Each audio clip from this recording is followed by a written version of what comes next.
Iran യുദ്ധ സാഹചര്യത്തിൽ European രാജ്യങ്ങളിലേക്കുള്ള ആയുധങ്ങൾ വിതരണം ചെയ്യുന്നത് വൈകുമെന്ന് അമേരിക്ക. ഇറാൻ യുദ്ധത്തിൽ കൂടുതൽ ആയുധങ്ങൾ ഉപയോഗിക്കുന്നതുകൊണ്ട് മുൻപ് കരാറിൽ ഏർപ്പെട്ടിരിക്കുന്ന ആയുധങ്ങൾ വിതരണം ചെയ്യാൻ വൈകുമെന്നാണ് അറിയിച്ചിരിക്കുന്നത്. ബാൾട്ടിക് മേഖലയിലും സ്കാൻഡിനേവിയയിലും ഉൾപ്പെടെ നിരവധി യൂറോപ്യൻ രാജ്യങ്ങളെ ഇത് ബാധിക്കുമെന്നും അറിയിച്ചിട്ടുണ്ട്. ഫോറിൻ മിലിറ്ററി സെയിൽസ് പ്രോഗ്രാം അഥവാ FMS പ്രകാരം യൂറോപ്യൻ രാജ്യങ്ങൾ വാങ്ങിയ ചില ആയുധങ്ങൾ ഇതുവരെ വിതരണം ചെയ്തിട്ടില്ലെന്നും വൃത്തങ്ങൾ കൂട്ടിച്ചേർത്തു. ആ ഡെലിവറികൾ വൈകാൻ സാധ്യതയുണ്ടെന്ന് US ഉദ്യോഗസ്ഥർ സമീപ ദിവസങ്ങളിൽ ഉഭയകക്ഷി സന്ദേശങ്ങളിൽ യൂറോപ്യൻ ഉദ്യോഗസ്ഥരോട് പറഞ്ഞതായി വൃത്തങ്ങൾ വ്യക്തമാക്കി.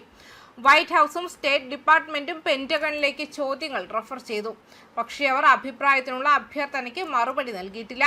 ഫെബ്രുവരി 28-ന് US ഇസ്രായേൽ വ്യോമാക്രമണത്തോടെ ആരംഭിച്ച ഇറാനെതിരായ യുദ്ധം ചില നിർണായക ആയുധങ്ങളുടെയും വെടിക്കോപ്പുകളുടെയും US വിതരണത്തെ എത്രത്തോളം വർദ്ധിപ്പിച്ചുവെന്ന് ഈ കാലതാമസങ്ങൾ അടിവരയിടുന്നു. ഈ കാലതാമസം തങ്ങളെ ബുദ്ധിമുട്ടിലാക്കിയിട്ടുണ്ടെന്ന് യൂറോപ്യൻ ഉദ്യോഗസ്ഥർ പരാതിപ്പെടുന്നുണ്ട്. FMS പ്രോഗ്രാമിന് കീഴിൽ വിദേശ രാജ്യങ്ങൾ US നിർമ്മിത ആയുധങ്ങൾ വാങ്ങുന്നത് US സർക്കാരിന്റെ ലോജിസ്റ്റിക്കൽ സഹായവും സമ്മതവുമാണ്.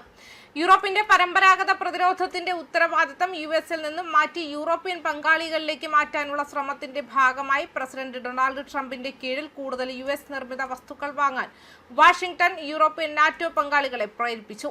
എന്നാൽ അത്തരം ആയുധ വിതരണങ്ങൾ പലപ്പോഴും വൈകാറുണ്ട്. ഇത് യൂറോപ്യൻ തലസ്ഥാനങ്ങളിൽ നിരാശയ്ക്ക് കാരണമാകുന്നു.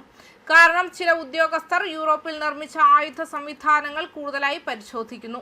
മിഡിൽ ഈസ്റ്റിലെ യുദ്ധത്തിനാണ് ആയുധങ്ങൾ ആവശ്യമെന്ന് US ഉദ്യോഗസ്ഥർ പറയുന്നുണ്ട്.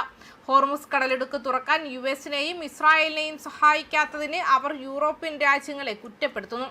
2022-ൽ റഷ്യ ഉക്രൈൻ ആക്രമിച്ചതിനും 2023 അവസാനത്തോടെ ഇസ്രായേൽ ഗാസയിൽ സൈനിക പ്രവർത്തനങ്ങൾ ആരംഭിച്ചതിനും ശേഷം ഇറാൻ യുദ്ധത്തിന് മുൻപ് തന്നെ പീരങ്കി സംവിധാനങ്ങൾ, വെടിക്കോപ്പുകൾ, ടാങ്ക് വിരുദ്ധ മിസൈലുകൾ എന്നിവയുൾപ്പെടെ കോടിക്കണക്കിന് ഡോളറിന്റെ ആയുധ ശേഖരം US കുറച്ചിരുന്നു.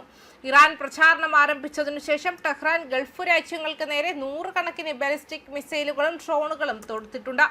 അവയിൽ മിക്കതും തടഞ്ഞു നിർത്തപ്പെട്ടു. ഉദാഹരണത്തിന് ബാലിസ്റ്റിക് മിസൈലുകളിൽ നിന്നും ഊർജ്ജവും സൈനിക അടിസ്ഥാന സൗകര്യങ്ങളും സംരക്ഷിക്കാൻ ഉക്രൈൻ ആശ്രയിക്കുന്ന PAC-3 പാട്രിയറ്റ് മിസൈൽ ഇന്റർസെപ്റ്ററുകൾ ഉൾപ്പെടെ ആക്രമണത്തിന് വിധേയമായ ചില രാജ്യങ്ങളുടെ പേരുകൾ വെളിപ്പെടുത്തരുതെന്ന വ്യവസ്ഥയിലാണ് സ്രോതസ്സുകൾ സംസാരിച്ചത്.